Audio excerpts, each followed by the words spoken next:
Padre nuestro que estás en los cielos, te damos gracias, Señor, por este hermoso día que nos has dado, este día de sol, de calor, Padre mío, y la oportunidad de estar aquí en tu casa. Te damos gracias, Señor, por tu palabra, porque tu palabra es la fuente de vida. Tu palabra, Señor, es la fuente de transformación. Te pedimos, Padre Celestial, que nos ayudes en nuestras vidas a que podamos poner, Señor, todo nuestro corazón, todo nuestro ser, todas nuestras afecciones, Señor, en lo eterno. Que podamos poner, Señor, toda nuestra vida en tu amor. Padre Celestial, te pedimos que tu Santo Espíritu dirija, Señor, y guíe este estudio, que tu palabra alimente nuestras vidas. Te lo pedimos en Cristo Jesús. Amén. Y en nuestros últimos estudios hemos estado hablando acerca de la importancia de permanecer en comunión con el Padre y con el Hijo nuestro Señor Jesucristo. Y el apóstol Juan nos mostró que esto debe ser lo supremo de la vida de un cristiano, que esta meta de mantener y permanecer en la comunión con nuestro Dios debe ser esa energía motivadora que guíe y conduzca la vida de un cristiano. ¿Por qué? ¿Se han puesto a pensar por qué? Porque esta es la fuente de donde fluyen la verdad, el amor y el verdadero gozo. También vimos que permanecer en comunión con nuestro Dios es el camino hacia la madurez espiritual del cristiano. Pero por otro lado sabemos que la madurez espiritual no se logra, mis hermanos, a través de una experiencia repentina, no se logra a través de un momento a otro, de la noche a la mañana. La madurez espiritual la logramos a lo largo de nuestras vidas y a través de la oración y el estudio de la palabra de Dios, la Biblia, y aplicando, mis hermanos, esta verdad, la palabra de Dios en nuestras vidas, mientras pasamos las diferentes experiencias y circunstancias que nuestro Dios nos permite vivir. Y esta tarde, mis hermanos, el apóstol Juan, en el capítulo 2, la primera epístola del apóstol Juan, capítulo 2, versículos 15 al 17, él va a tratar con uno de los enemigos que atenta contra nuestra comunión con Dios. Y por lo tanto, este enemigo que atenta contra nuestra madurez espiritual. Aquí, mis hermanos, en estos 3 versículos, tenemos un gran enemigo de todos los cristianos. La voz de una sirena que con su dulce canto pretende seducirnos, que con su dulce canto pretende atraernos, engañarnos y atraparnos y en última instancia hacernos pedazos, hacernos añicos en nuestra experiencia espiritual, en nuestra vida cristiana. La palabra de Dios en primera de Juan capítulo 2 versículos 15 al 17 dice así: no améis al mundo ni las cosas que están en el mundo. Si alguno ama al mundo, el amor del Padre no está en él. Porque todo lo que hay en el mundo, los deseos de la carne, los deseos de los ojos y la vanagloria de la vida, no proviene del Padre, sino del mundo. Y el mundo pasa y sus deseos, pero el que hace la voluntad de Dios permanece para siempre. Pero el que hace la voluntad de Dios permanece para siempre. Es indudable que hay algo muy peligroso en este mundo. De otra manera, el apóstol Juan no haría el énfasis y no utilizaría tanta fuerza para decirnos: no améis al mundo ni las cosas que están en el mundo. Ahora, ¿qué es lo peligroso del mundo? ¿Qué es lo peligroso del mundo? Y esto es lo primero que debemos descubrir. Y para hacerlo tenemos que darnos cuenta, mis hermanos, que el apóstol Juan en estos 3 versículos divide a este enemigo en 2 partes. El apóstol Juan divide a este enemigo en 2 partes. Notemos lo que él dice en el versículo 15. No améis al mundo, es la primera parte, ni las cosas que están en el mundo, es la segunda parte. Es necesario decir que el mundo que el apóstol está hablando aquí no es el mundo físico, no es el mundo de la naturaleza, no es la creación que Dios ha hecho. No hay nada de malo en amar el mundo físico. No hay nada de malo en amar la creación, admirar la creación de nuestro Dios. Dios nos ha dado el mundo de los árboles, el mundo de las montañas, de los cielos y de los mares.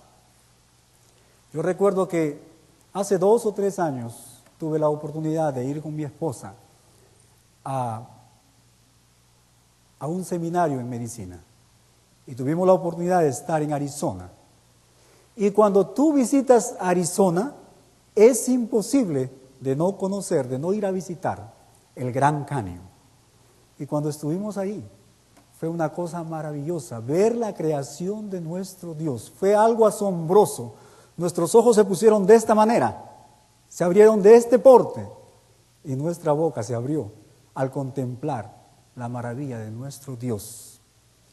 El libro de los Génesis, en el primer capítulo de Génesis, el último versículo, en el primer capítulo de Génesis, la palabra de Dios nos dice, nos cuenta que cuando Dios terminó de crear, terminó de hacer toda su creación, la palabra de Dios nos dice que nuestro Dios dijo lo siguiente, que Él vio que toda la creación era bueno, todo lo que Él había hecho era bueno y bueno en gran manera, bueno en gran manera. No hay nada de malo, mis hermanos, con el mundo físico, con la naturaleza de Dios, ni tampoco hay ningún peligro con el mundo de la humanidad, de las personas, con su variedad de prácticas, sus costumbres, su cultura y sus intereses.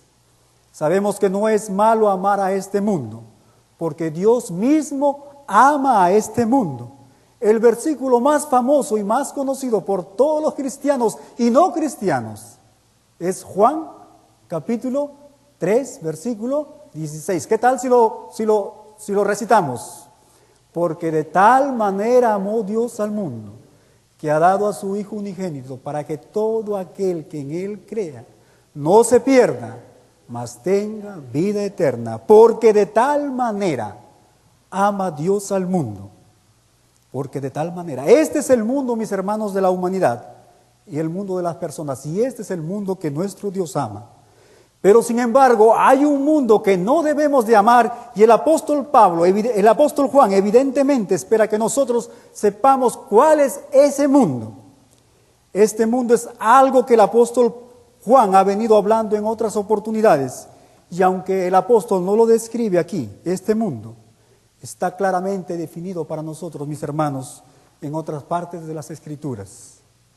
Este mundo lo encontramos más claramente definido en el Evangelio de Juan, en el sermón o el discurso del aposento alto, donde el apóstol Juan registra las palabras de nuestro Señor Jesucristo, advirtiéndonos, mis hermanos, de este mundo.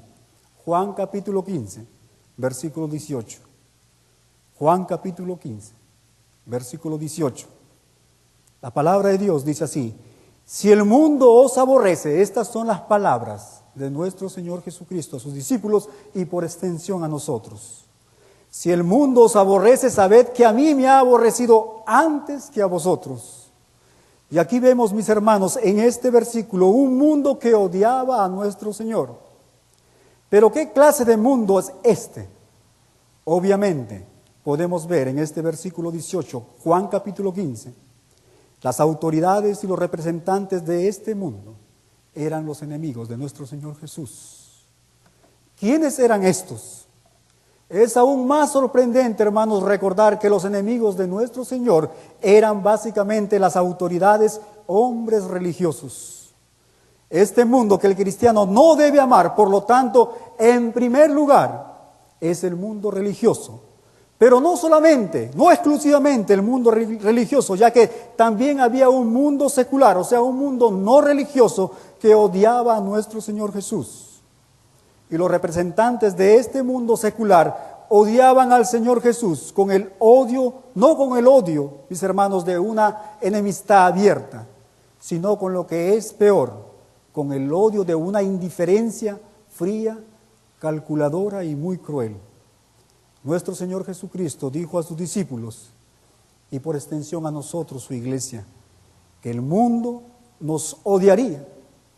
¿Por qué? Porque el mundo lo odió a él primero. Y el apóstol Juan en esta tarde nos dice que este es el mundo que no hay que amar. No debemos de amar lo que odia y aborrece a nuestro Señor Jesucristo. Este es el mensaje del apóstol Juan. El mundo lo odiaba porque nuestro Señor constantemente desafiaba su filosofía, la manera de vivir, la manera de ver y de interpretar la vida. Él firmemente denunciaba lo que el mundo se ha comprometido de una manera determinada. Y nuestro Señor Jesucristo señaló claramente la raíz de este problema cuando dijo en Juan capítulo 5, versículo 44. Juan capítulo 5, versículo 44. El Señor Jesús dijo lo siguiente, hablando a los fariseos. Ustedes no buscan la gloria, en otras palabras, ustedes no buscan la alabanza, la aprobación que proviene de Dios, sino que ustedes buscan la gloria que viene del hombre. Y aquí, mis hermanos, está la filosofía del mundo. El mundo que el apóstol Juan nos dice que no debemos de amar. Este mundo no mira más allá que esta vida. Este mundo no mira a la eternidad.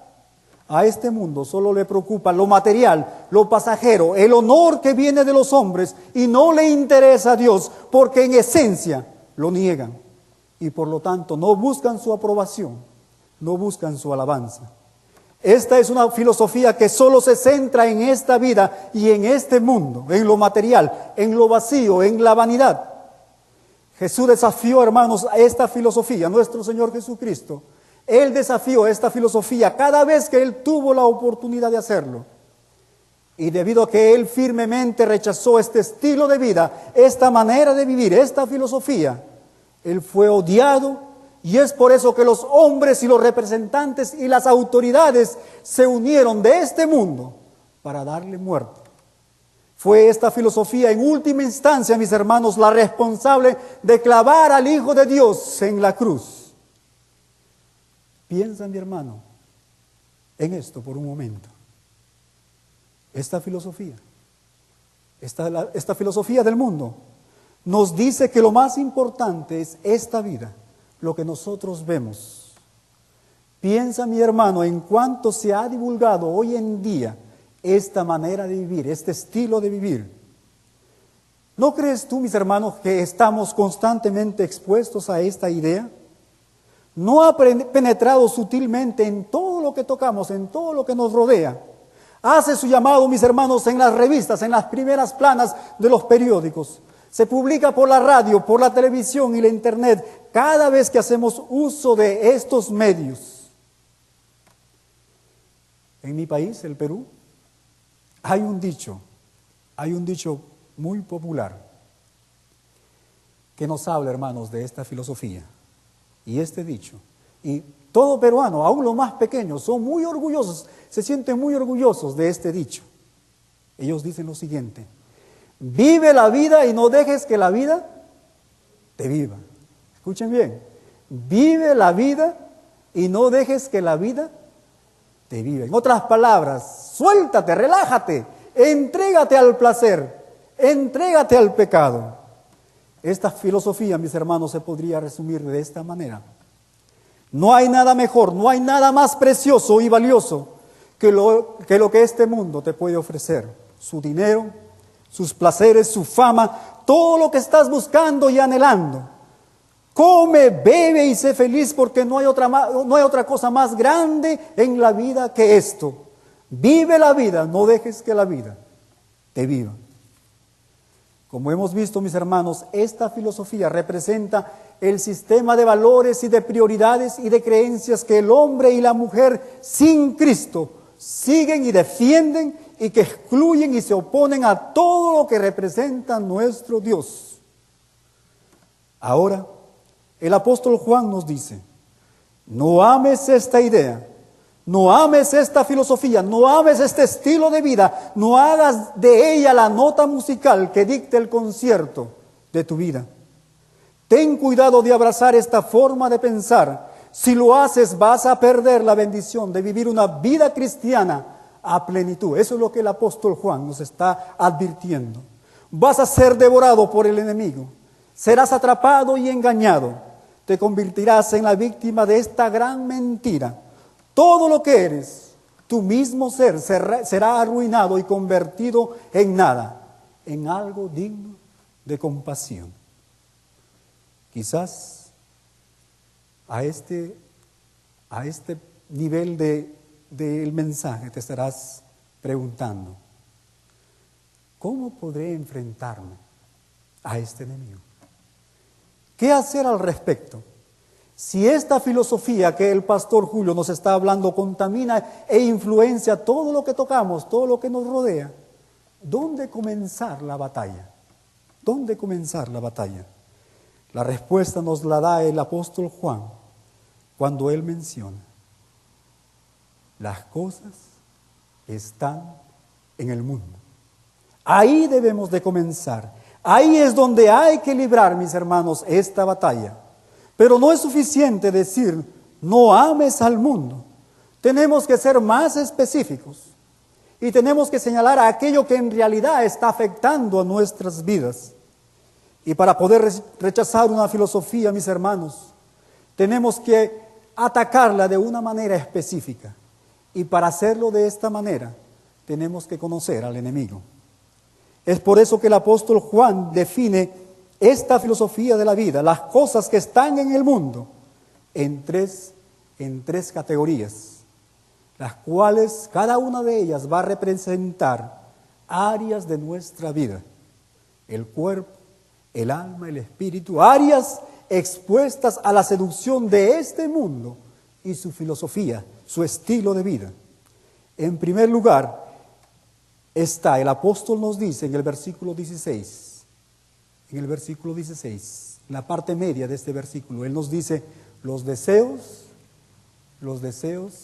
de la carne, los deseos de la carne. Y aquí el apóstol Juan se refiere como carne a la naturaleza pecaminosa, las tendencias pecaminosas de nuestra humanidad, la condición caída del hombre, nuestra vieja naturaleza. Es en este sentido que el apóstol Juan está usando esta palabra, mis hermanos, en este versículo. Hay ciertas cosas que nuestros cuerpos desean y que son perfectamente adecuados y dados por nuestro Dios. Dios ha creado al hombre y a la mujer con ciertos deseos, impulsos y apetitos. Y no hay nada malo, mi hermano, en tratar de satisfacer estas necesidades. De comer, de vestir, de beber, de amar, de tener sexo, relaciones íntimas. Todo, hermanos, esto es dado por nuestro Dios.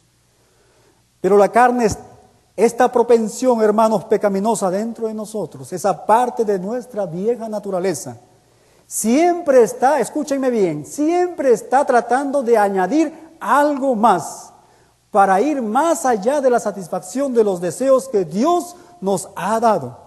Por eso es que vemos la gula, la glotonería, la borrachera y la inmoralidad sexual. El deseo de la carne es el deseo de hacer algo aparte de la voluntad de nuestro Dios. Y es en esta área de nuestras vidas, el cuerpo, que este enemigo seductor nos va, mis hermanos, a atacar. Quizás para poner un ejemplo, vamos a decir esto. El Señor, como hemos mencionado, Él nos ha puesto en nuestras vidas, en nuestro cuerpo, ese deseo de tener una relación íntima con nuestra pareja, con nuestra esposa, que el Señor nos ha dado. Pero, hermanos, la vieja naturaleza va más allá.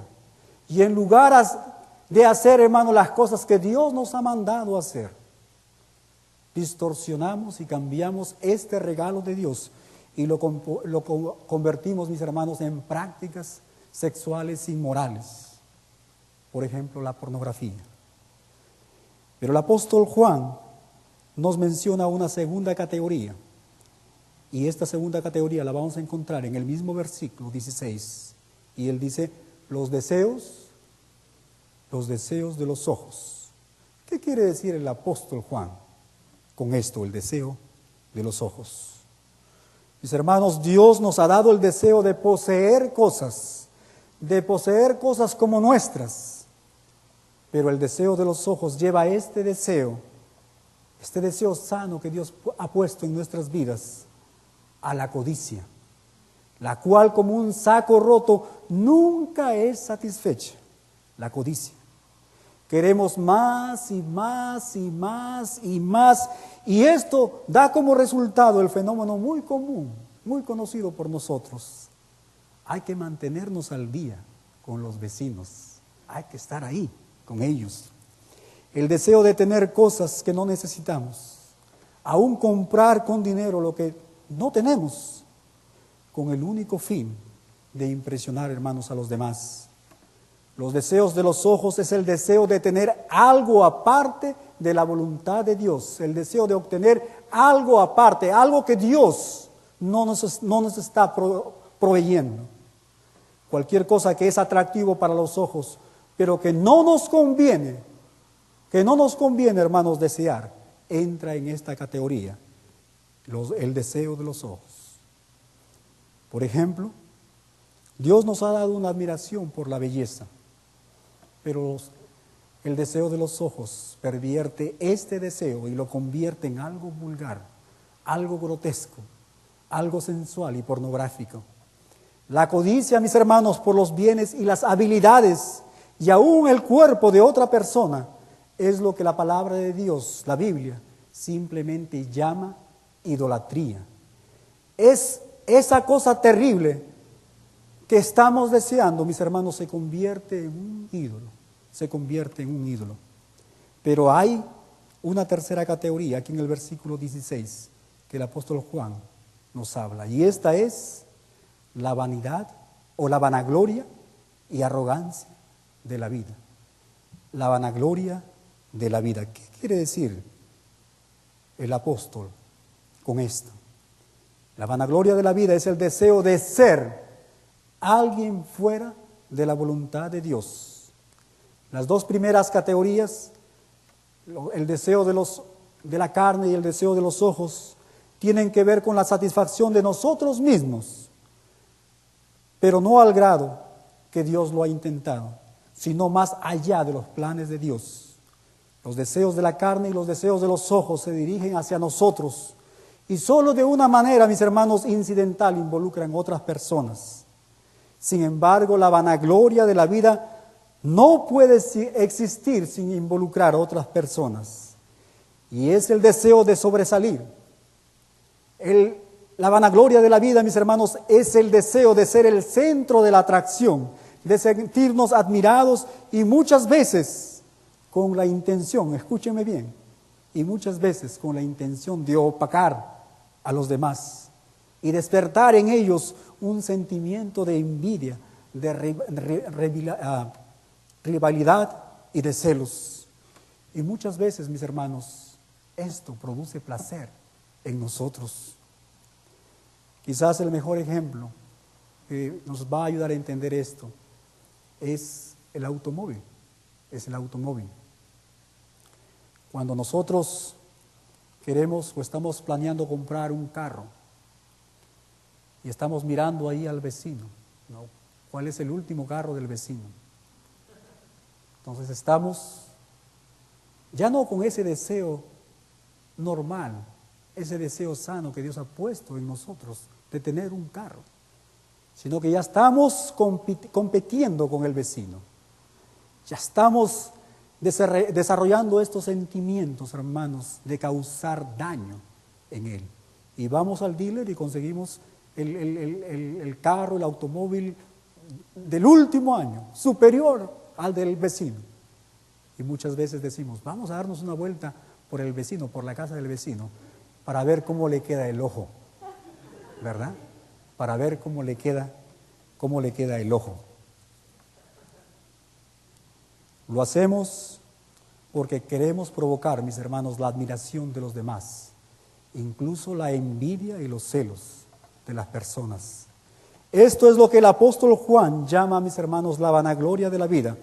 El carro no es la única expresión de esto, pero sin duda es uno. Ahora notemos nuevamente la advertencia. ¿Qué dice el apóstol acerca de todo esto? Notemos que el apóstol no dice, no toques, no saborees, no mires. Y escribiendo a los colosenses, el apóstol Pablo nos dice que esta actitud es simplemente un legalismo. Y esto es lo que ha hecho este versículo, un versículo muy abusado. Mal interpretado este versículo, mis hermanos, muchas personas han convertido del cristianismo en una religión en la cual ellos tienen una lista interminable de haz esto, pero no aquello. Lo que el apóstol Juan nos dice no tiene nada que ver con esto, pero lo que sí él quiere decir, lo que él quiere, hermanos, dejar, el mensaje que él quiere dejar en nuestros corazones, se resume en esta frase: no amen estas cosas, no pongas tu corazón en ellas, no hagas de ellas lo más importante de tu vida, no hagas de tu vida una licencia para satisfacer tus deseos e impulsos más allá de lo que Dios ha puesto en tu vida. Dios te ayude, mi hermano, y te libre de todo esto. ¿Qué tal sutileza con la que toda esta filosofía de la vida nos seduce? Cuando el amor de estas cosas, la importancia de ellas, ocupa nuestro mayor interés, cuando nos encontramos con ellas, hermanos, utilizando la mayor parte de nuestro dinero, cuando ellas dominan nuestros pensamientos, de tal manera que constantemente, hermanos, hasta despiertos soñamos con esa nueva cosa que queremos obtenerla, entonces estamos en peligro, y en un peligro muy grave, muy terrible. Esto es lo que el apóstol Juan quiere dejar muy en claro esta tarde. Como pastor, tengo la oportunidad muchas veces de conversar con mis hermanos, y es muy triste tener este tipo de conversaciones. Alguien viene y dice: pastor, sabe que lo siento mucho, pero no voy a poder venir este día miércoles, o no voy a poder venir este día viernes o el domingo, porque ¿sabe qué? El programa más grande, el que más lo sigo en la televisión, lo van a pasar ese día. Lo siento, no puedo venir. Hemos estado hablando, hermanos, que la vida de un cristiano es una vida de tomar decisiones, de tomar prioridades. Y este es un ejemplo simple de cuán sutilmente, hermanos, el amor del mundo posee nuestras vidas. Pero, ¿qué hay de malo, mis hermanos, con todo esto?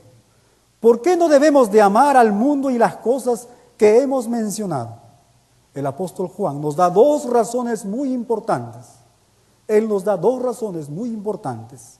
Y en primer lugar, la primera razón que el apóstol Juan menciona es porque el amor al mundo y el amor a Dios son mutuamente, hermanos, excluyentes. Es como el agua y el aceite, no se pueden unir. Tú no puedes amar a los dos, o es al uno o es al otro. El hombre, mis hermanos, fue creado y diseñado para amar y por lo tanto servir a un solo Señor. Recordemos lo que nuestro Señor Jesucristo nos dijo en Mateo capítulo 6, versículo 24. Mateo capítulo 6, versículo 24.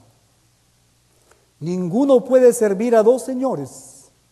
Ninguno puede servir a dos señores. ¿Por qué? Porque o aborrecerá al uno y amará al otro, o estimará al uno y menospreciará al otro. Solo nos engañamos a nosotros mismos, mis hermanos, si pensamos que lo podemos hacer. No es así. O amamos y servimos a nuestro Dios para justicia, o amamos y servimos al mundo para la injusticia y el pecado.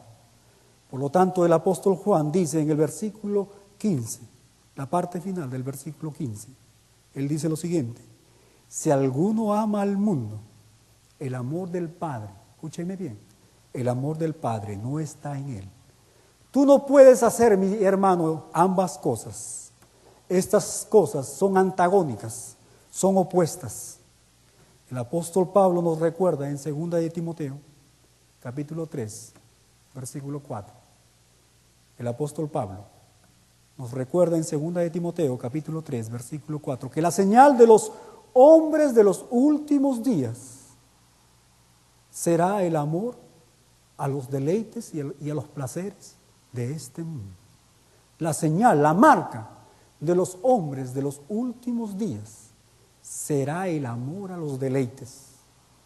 Pero sin embargo, este amor por el mundo también puede poseer, escúcheme bien, mi hermano, el corazón mismo de un cristiano dedicado. Y no nos olvidemos, sino que recordemos las palabras del apóstol Pablo en 2 de Timoteo. 2 de Timoteo, capítulo 4, versículo 10. 2 de Timoteo, capítulo 4, versículo 10. El apóstol Pablo muy tristemente escribe estas palabras: Demas me ha desamparado. ¿Qué dice al final? Amando a este mundo. Y Demas, mi hermano, era un colaborador muy fiel, muy cercano al apóstol. Pero mire, lo desamparó, lo abandonó, amando a este mundo. Así de sutil y de engañoso, mis hermanos, es este enemigo. Y para terminar, hay otra razón por la que no debemos de amar a este mundo. Hay una segunda razón. Y esta segunda razón la encontramos en el versículo 17. En el versículo 17. Y es porque el mundo y sus deseos, el apóstol Juan dice, pasan. Es solo temporal. Martín Lutero, mis hermanos, escribió lo siguiente: muchas cosas las he puesto en mis manos y todas las cosas que puse en mis manos las he perdido. Pero las cosas que he puesto en las manos de Dios aún están conmigo. Todos sabemos, mis hermanos y amigos que nos visitan, que la gloria de este mundo se está convirtiendo rápidamente en polvo. El poder de un hombre pasa de pronto a las manos de otro. Nada dura mucho tiempo. Todo está cambiando. El cambio, mi hermano, y la decadencia es todo lo que vemos. Esa es la característica de este mundo. ¿Qué harás, mi hermano, esta tarde? ¿Qué decisión tomarás? ¿Entregarás tu vida a lo temporal, a lo fugaz, a lo efímero? ¿Edificarás tu vida y la de tu familia en este tipo de fundación, en este tipo de cimiento inestable? ¿Te unirás al dicho peruano muy popular: vive la vida y no dejes que la vida te viva? Espero que no, espero que no. Al final del versículo 17, leamos al final del versículo 17, primera de Juan, capítulo 2, versículo 17. El apóstol nos dice: pero el que hace la voluntad de Dios permanece para siempre. Uno de estos días, el mundo y todo lo que en él vemos, mis hermanos, su fama, su gloria y todos los registros de la historia misma habrán pasado al olvido. Nadie se acordará de ella. Pero de acuerdo a la Biblia, la palabra de Dios, un día el Señor vendrá con su iglesia y veremos un universo en el cual las cosas serán reconciliadas en Cristo Jesús. Serán hechas uno en nuestro Salvador por toda la eternidad. Y qué emocionante será estar ahí y ver el plan magistral de nuestro Dios hecho una realidad. Un hermano mexicano, hablando del plan magistral de nuestro Dios, mencionó la chulada de Dios. Qué emocionante será ver que nuestro servicio a nuestro Señor, mientras estábamos aquí, hermanos, en la tierra, no fue en vano, sino que tuvo un fruto eterno, que permanecerá para siempre, por toda la eternidad. Qué emocionante será cuando tú le digas Gracias, Padre Celestial. Gracias por darme el privilegio, por darme ese privilegio de servir, de tener parte en esa chulada, en la reconciliación de todas las cosas en Cristo Jesús, tu Hijo amado. ¿Cuál será tu respuesta, mi hermano? Dios bendiga su palabra. Dios bendiga la vida de cada uno de ustedes. Así concluimos este estudio. Rogamos a Dios que te ayude en la edificación de tu vida espiritual. Y si estás buscando una iglesia donde puedas reunirte para adorar a Dios en tu idioma, crecer en el conocimiento de su palabra y descubrir su voluntad en tu vida, te invitamos a que nos visites. En el Ministerio Hispano de la Iglesia de Edgewood encontrarás un lugar para ti y tu familia. Si deseas escribirnos con preguntas o comentarios, lo puedes hacer a nuestro correo electrónico fuentedevidaparati@hotmail.com. Dios te bendiga.